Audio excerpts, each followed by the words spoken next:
Have you ever said to yourself, I'm just not good with money? So many of the intuitive, conscious, brilliant women that I know who are in business for themselves or who want to create businesses of meaning say to themselves, I'm just not good with money. The thing about that statement is that it is incredibly disempowering. And I want you, if you are building or growing a business, to be incredibly empowered with your money. And today I want to ask you to stop saying to yourself, I'm just not good with money.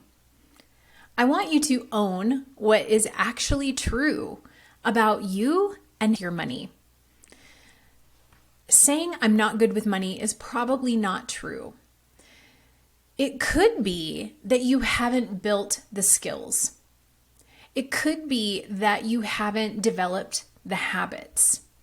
It could be that you haven't put aside the time to understand a new software or how you track your money or places that you might invest your money. What is accurate is that you just haven't spent the time to build those skills. And saying that is far more empowering than saying to yourself, I'm just not good with money. Do you feel the difference? When you say, I'm just not good with money, you basically are shutting yourself down. It's just, that's just the way it is. I'm not good with money and I never will be. Whereas if you really own what's true, I haven't spent the time, I haven't had the interest, I just haven't explored it, that is far more empowering and gives you a choice. Gives you a choice on how you want to proceed. But saying, I'm just not good with money is rarely about the skills. That's really the least of it. The underlying landscape of what's happening internally for you is far more important than the practicalities of learning a skill or developing a habit. And in fact, it is the internal landscape and the narratives and the wounding that will actually keep you from developing the skills with money. What do I mean by the internal landscape? What kind of stories, what kind of narratives, what kind of wounds? For women in business, the truth is it's often gender-based assumptions, stories, and narratives about how women should or shouldn't be with money, how responsible we should or shouldn't be, who should be responsible. There could be family stories that are coming up and imprints from childhood around what you saw modeled in your own family around money.